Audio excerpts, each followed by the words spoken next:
This is what I used to achieve that 405-pound deadlift that you guys may have seen on one of the shorts.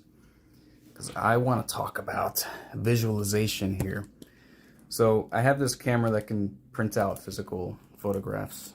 And so I printed out some guy doing 405 pounds on deadlift. I didn't put the text on there. I actually managed to find this. But yeah, printed that out and I kept it in my gym bag. So every time I went to the gym, I would find it there and be reminded of what I was working towards.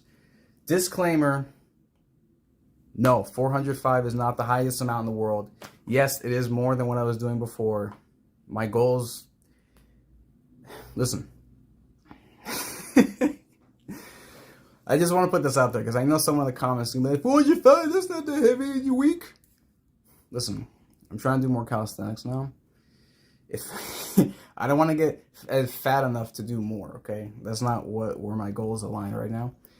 And I know there are going to be other people thinking, oh my God, he's saying 405 is not a lot. Listen, focus on your own fucking goals, okay? I don't know why I'm getting so fucking upset at this video about reaching goals, okay? But disclaimer, out of the way. So visualization is pretty important. It can be pretty important. If you have a goal or if you want to achieve something, I'm sure you've been told to kind of imagine it. There's an example of if you want to be really rich, you kind of imagine in great detail your dream home. As in literally imagine the wallpaper, the layout of the furniture, imagine how it feels to open the doorknob, all that kind of stuff. You imagine it so that you can head towards something tangible. You want it more, you know what you're going towards more. In my case, I used a photograph of the exact moment I wanted to achieve with that. So just as some context, I started, what the hell do you call it? Powerlifting is more competitive, but you know, the powerlifting exercises. I started doing that a few years ago when I was working at Equinox. And I got very strong, very thick. And over there, my highest deadlift, I think, was 365, right? Now, part of it was grip. You know, you need to work on grip if you want to deadlift, right?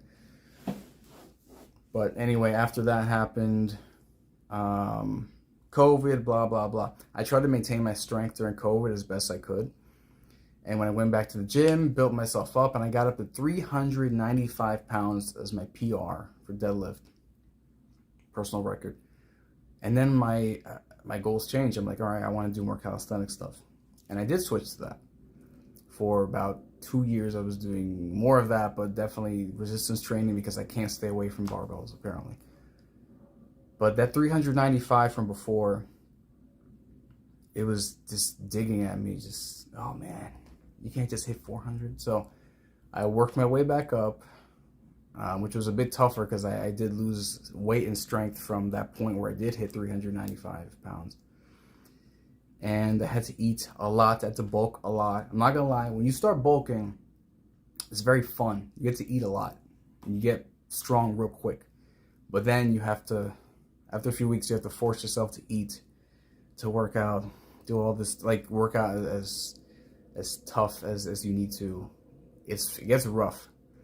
I was taking creatine, like I got to do this because I was going to Japan in the end of September. I'm like, I need to, that trip is going to derail my progress so fucking much. So let me try. And I got up to 365 again, 375, 385. That day I hit 385, I'm like, it's only 20 pounds more. Let's fucking try it, man. And, you know, throughout those times of me hitting those intermittent PRs, I would,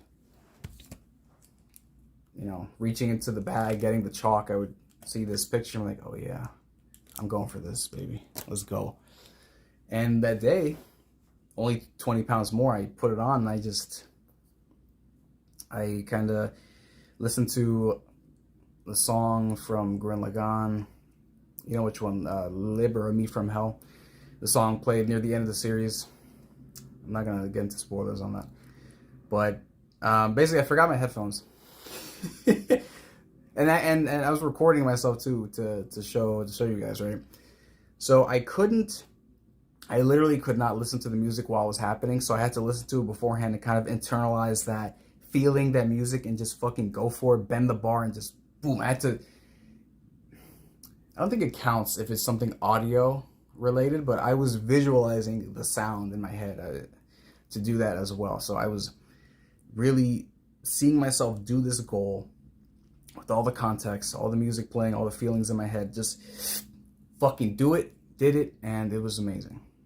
And eventually I would have been able to do it without visualizing it, but it helped a lot. If you know exactly where you're going to go, if you know exactly what it's going to feel like when you get there, it helps you on that way. Because if your goal is just, go there, it's like, yeah, there are many ways to get there, wherever there is. So it's going to be kind of a bit tough to walk there, So having that goal is very important. So if you have a goal, let's say you want to be rich, you want to have a certain physique, whatever. Get a picture. Vision boards, where you pretty much. I don't recommend doing a physical vision board because that's a waste of space. That's boomer shit. So you can just make this photo on your computer. Just what do you want? Put your dream house. Put how you want to look. Put how much money you want to have. Put how you want to feel. Whatever it is. Put all that shit on there. Basically, so you can just look at it sometimes. Go, oh yeah, that's where I'm going. And even further, visualize how it feels to have that thing, have that feeling, be in that place, whatever it is. Just try to keep it in your head. Just really try to make it real in your head, and it'll help you make it real in your real life. Obviously, you still have to put the work in. You can't just say, oh, I really want to be rich, and then your bank account blows up. That's not how it works, right? But having that, again, I say tangible, but it's in your mind. Having that specific feeling or thought in your head really helps you have something to aspire to.